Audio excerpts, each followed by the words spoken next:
Well, the Arsenal captain, Martin Odegaard, has revealed the bounce-back plan for the Gunners. After losing 1-0 to Everton over the weekend, and they are going to play Brentford tomorrow, he has gone ahead and revealed how Arsenal are planning to bounce back big and better onto the game they are going to be playing at the Emirates tomorrow. Welcome to Rokani Media Football. Rokan David is my name.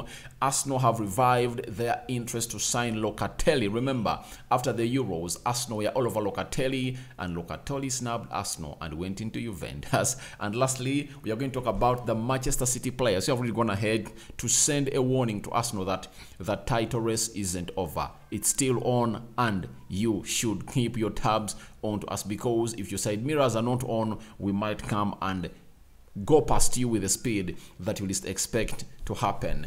Smash the like button, comment and share.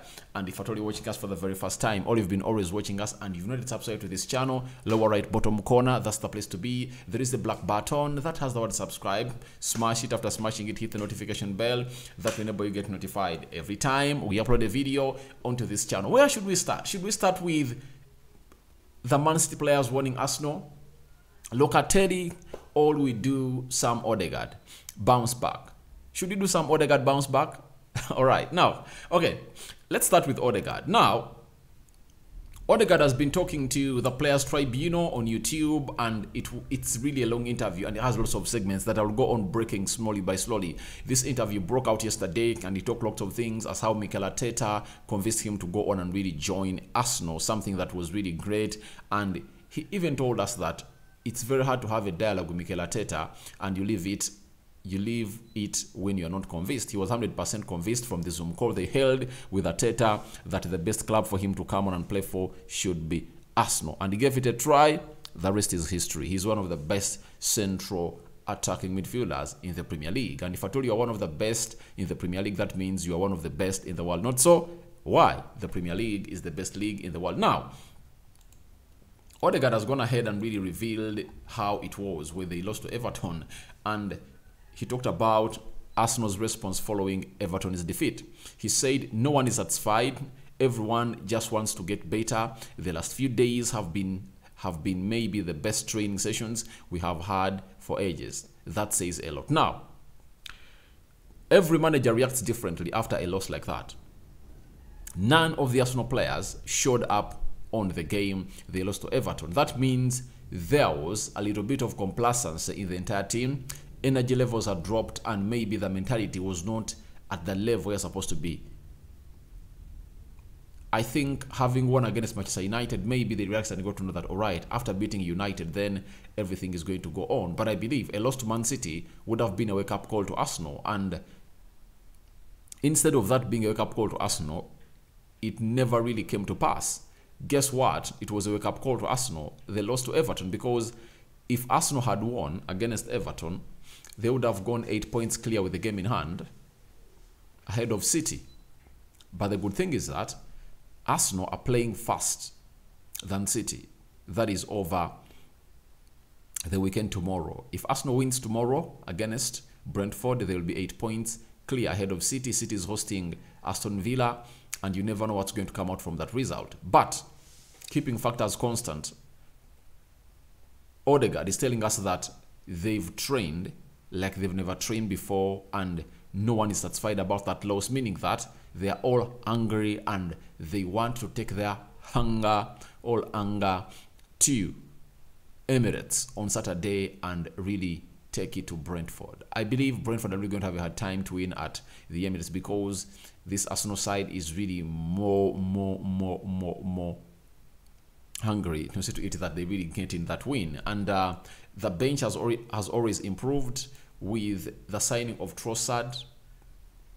With the signing of Trossard, Jorginho and Jakub Kuya, you expect that Arsenal are really going to be having options, or a lot of options off their bench.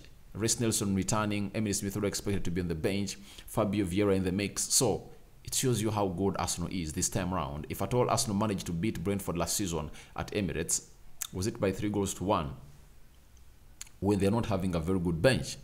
What of now when they're having players like Zinchenko and Trossard and very many others added to their squad? So I think Arsenal are placing a better side to go ahead and really beat a side called a side called Brentford at Emirates, as they've gone ahead to prepare themselves like their player has really gone ahead to let us know about it. Now, let's talk about Manuel Locatelli. Locatelli is a player that Arsenal were interested in after the Euros. The Euros took place in 2021. The summer of 2021, Locatelli was the ideal midfielder that Arsenal wanted. Locatelli was convinced to come to Arsenal, but Juventus came in through and made an offer to Sassuolo. Arsenal were willing to pay, was it 40 million euros for Locatelli to cross from Sassuolo to go to Arsenal.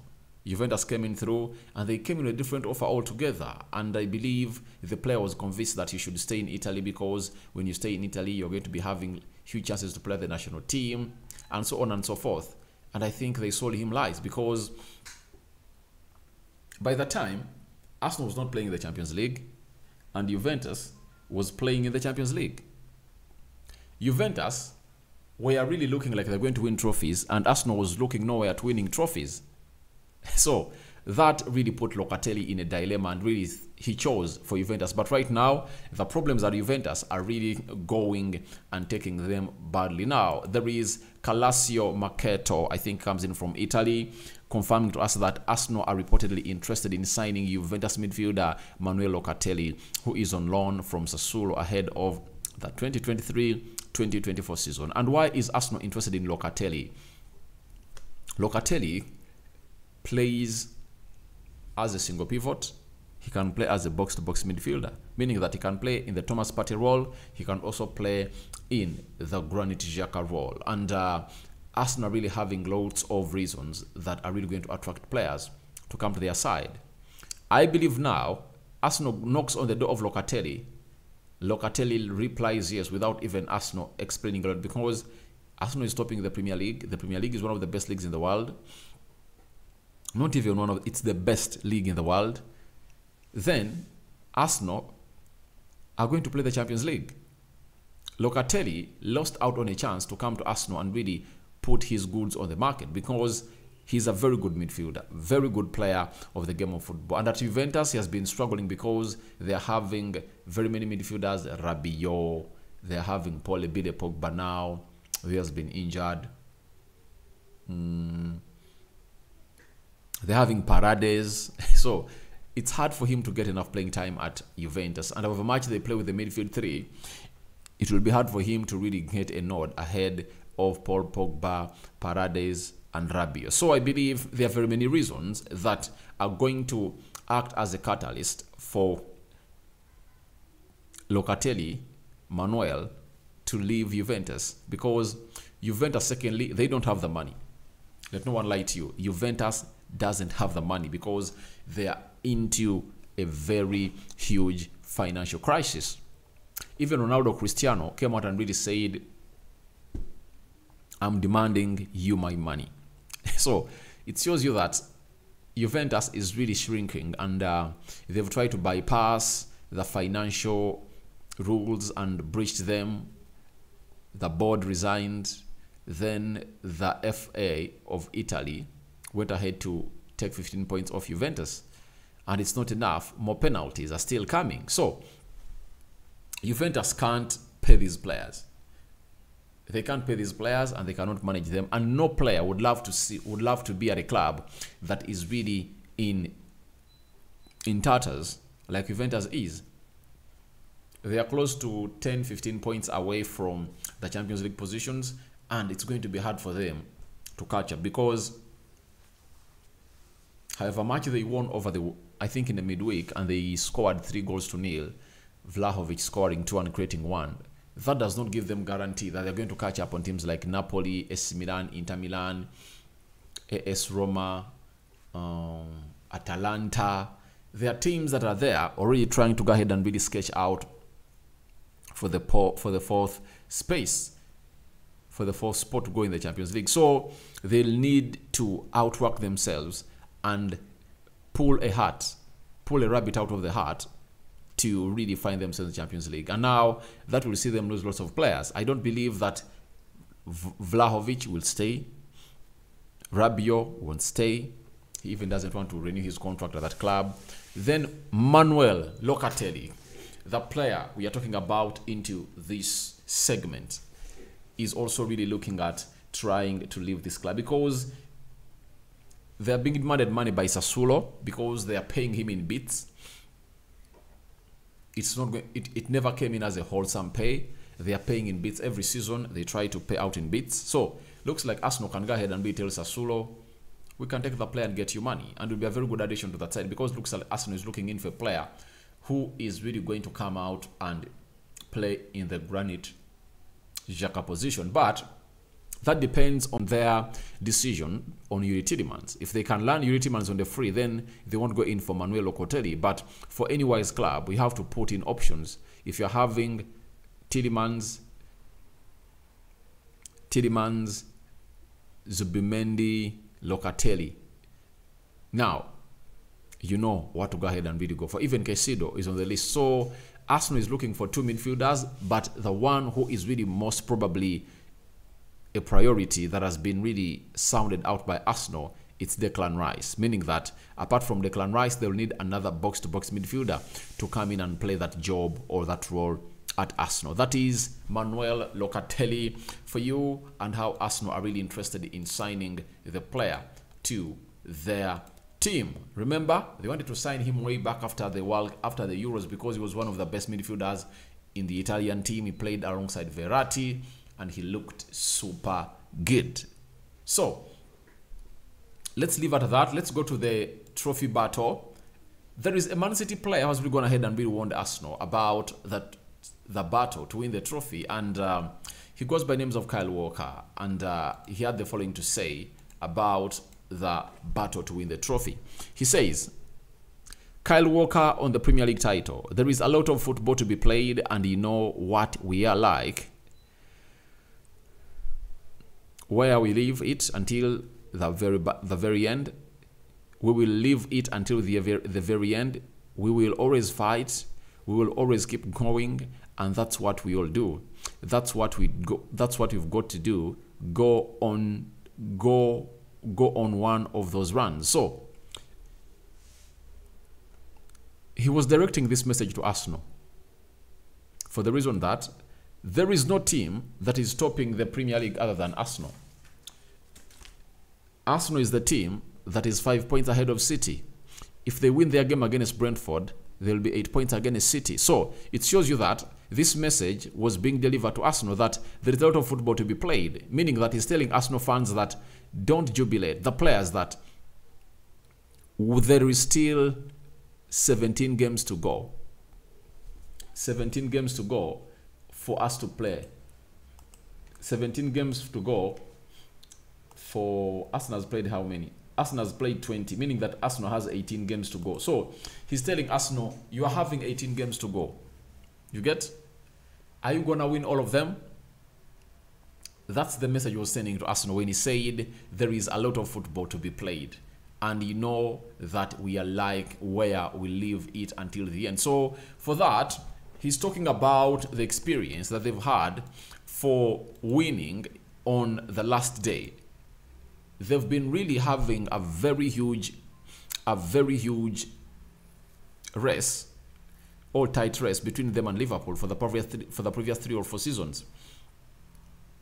City won the Premier League last season on the last day of the league. So he's trying to let Arsenal fans know that for us we live until the very end, meaning that they are going to push Arsenal to the wire until when they really see to it that they've just failed to win the trophy. But I don't believe it's going to be like this, because that is going to be dependent on the result coming from the game that Arsenal is going to play next weekend. I think in the midweek, I think on Thursday. Because on 15th, when you look at Arsenal's fixtures, on 15th, Arsenal is playing Man City. It's going to be a Wednesday. Arsenal is playing Man City. So, a result that comes out with 3 points going to Arsenal and 0 points going to Man City, the title race will be closed. It will be closed. Arsenal would have won the trophy, because that means they would have extended their lead to either 8, if at all Man City win on Saturday and Arsenal win. If Arsenal wins and Man City drops points, it would have taken to 11. Remember, they even have another game in hand. So that game is really so much good. And I would like to see, not Locatelli, I would like to see Man City players portray this on the field of play. Because most of the times, what really fails them, it's talking a lot, but actions a little. So I think if I'm Kyle Walker, I would have gone less talk, more actions. The game is just 4 or 5 days away that can really get you back to really chasing or putting the title chase of Arsenal or the title hopes of Arsenal to an end by beating them on Wednesday. So I think you should come in here and really beat Arsenal instead of saying this. And after that game, if Man City loses, I'll be here taking you back to those words. Even if Man City wins or loses, even if Arsenal wins or loses, I'll be here taking you back to these words of Kyle Walker that has really dedicated to the Arsenal teammates. Then he said, we will always fight, we will always keep going, and that's what we do. That's what we've got to do. Go on one of those runs. Now, ever since this one started, City has not going on a run that is really so much colorful. All their runs have been really, really, really bad to an extent that they are nowhere near Arsenal. If at all Arsenal wins its games, and if at all Arsenal goes ahead to beat them, then there will be a team that is really having lots of things to do. And I'm really up for this. I'm really up for this, meaning that the momentum is already building for the Wednesday's game. That is next week, because he has really thrown in a dagger, and I know an Arsenal player is going to come out and really reply to him, especially after the game of Brentford. All the focus is going to be on a team called Manchester City. So guys, thank you very much for watching in through your reactions to Odegaard hinting on Arsenal's bounce back after a 1-0 loss to Everton. I welcome in the comment section below. What are your thoughts about Arsenal reviving Locatelli interest? And lastly, tell me your thoughts about Kyle Walker throwing in a warning to Arsenal fans that and players, it's not over. We've been doing this for years and we are going to come and do it again. So your thoughts are welcome in the comment section below. Rokani David is my name. May the Almighty Lord bless you abundantly. First video of the day. More is yet to come. There is a Mikel Arteta press conference today. I believe we are going to come and really do the press reaction. We want to know which players are out, which players are in for the game against Brentford. But I believe whichever players are really present at Emirates, they can get the job done and dusted. Not so? I'm out for now, guys. Thank you for watching in. Rokani David.